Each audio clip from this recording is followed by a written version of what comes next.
حضرات گرامی، اللہ تعالیٰ نے دن اور رات کو پیدا فرمایا، اس میں بعض کو بعض پر فضیلت عطا فرمائی۔ اسی طرح ماہ شعبان المعظم کی 15ویں شب یعنی شب برات نجات پانے والی رات کہا جاتا ہے، اس کو بھی بہت زیادہ اہمیت حاصل ہے، جس میں اللہ تعالیٰ اپنے بندوں پر خاص نظر رحمت فرماتا ہے، اہل ایمان پر نظر رحمت کرتے ہوئے ان کی بخشش و مغفرت فرما دیتا ہے۔ نبی کریم صلی اللہ علیہ وسلم کے صحابی ہیں حضرت ابو سالبہ، وہ روایت کرتے ہیں کہ نبی کریم صلی اللہ علیہ وسلم نے ارشاد فرمایا کہ یقیناً اللہ رب العزت 15ویں شعبان کی رات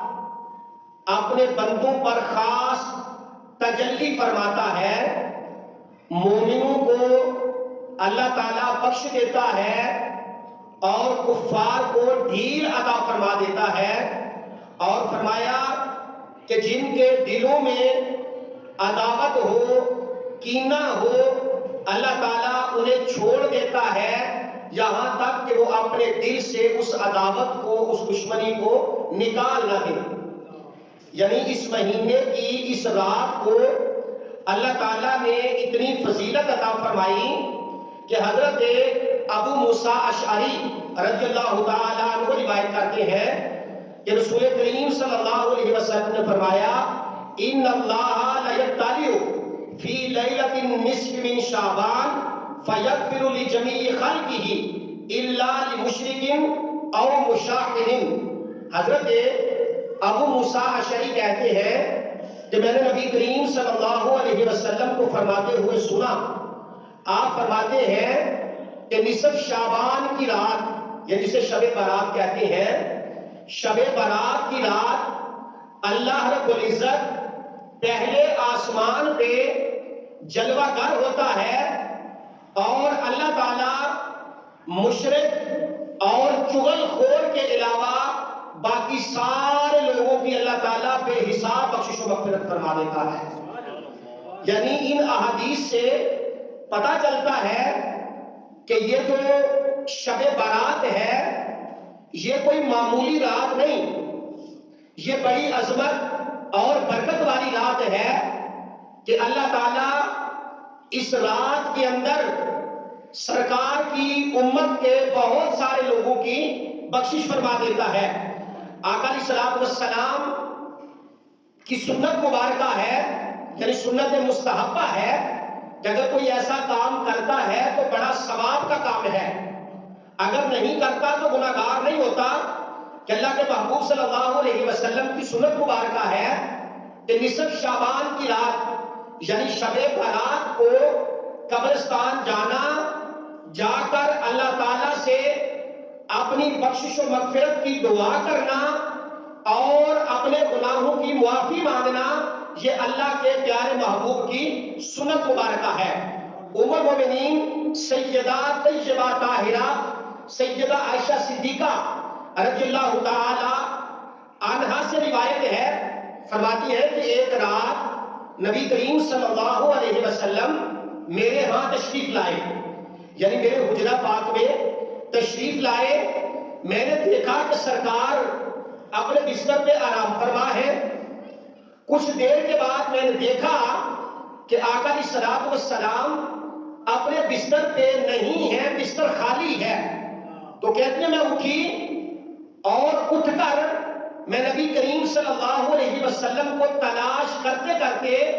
جنت البقیع کے اندر پہنچ گئی۔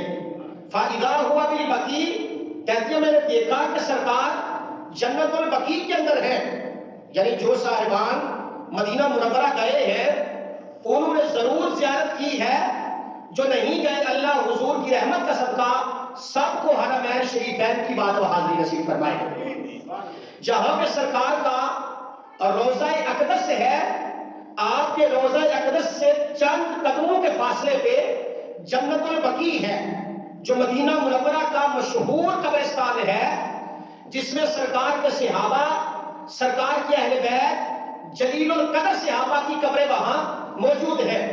دیکھا کہ نبی پاک صلی اللہ علیہ وسلم بقیع کے اندر تھے۔ ام المومنین سیدہ عائشہ صدیقہ کہتی ہے جب میں نے دیکھا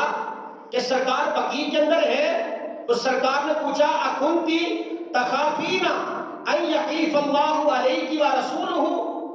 آپ نے فرمایا عائشہ کیا تجھے اس بات کا ڈر لگا تھا کہ کیا اللہ اور اللہ کا رسول تیرے ساتھ زیادتی کریں گے، کہ یعنی آپ کسی اور زوجہ محترمہ کے پاس تشریف لے جائیں گے؟ تو آپ نے خود یہ عرض کر دیا یا رسول اللہ صلی اللہ علیہ وسلم حضور مجھے پریشانی لاحق ہوئی کہ آپ کسی اور زوجہ کے پاس تو نہیں چلے گئے، تو آپ نے فرمایا کہ اے عائشہ ان اللہ ینزل لیلۃ النصف من شعبان الى السماء الدنیا فیغفر لاکثر من عدد شار غنم قلب، آپ نے فرمایا عائشہ تجھے نہیں پتا کہ آج 15 شعبان کی رات ہے اور 15 شعبان کی رات اللہ تعالیٰ پہلے آسمان پہ اپنی شان کے لائق جلوہ گر ہوتا ہے، اللہ تعالیٰ قبیلہ بنو کلب کی بکریوں کے بالوں سے زیادہ سرکار کی امت کی بخشش فرما دیتا ہے۔ یعنی فرمایا اس رات کو اللہ پہلے آسمان پہ جلوہ گر ہوتا ہے، ویسے تو ہر رات اللہ تعالیٰ پچھلے پہر پہلے آسمان پہ جلوہ گر ہوتا ہے، اور علامہ صاحب نے فرمایا تھا ہم تو مائل بکرم ہیں کوئی سائے ہی نہیں، راہ دکھلائے کسے کوئی راہ رب منزل ہی نہیں۔ فرمایا ویسے تو ہر رات پچھلے پہر اللہ تعالیٰ پہلے آسمان پہ جلوہ گر ہوتا ہے،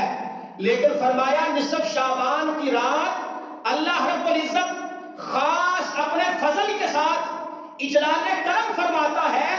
اور قبیلہ بنو کلب کی بکریوں کے بالوں سے زیادہ اللہ تعالیٰ گناہگاروں کی بخشش و مغفرت فرما دیتا ہے۔ یعنی قبیلہ بنو کلب عرب کا وہ قبیلہ تھا جن کے پاس سب سے زیادہ بکریاں تھیں،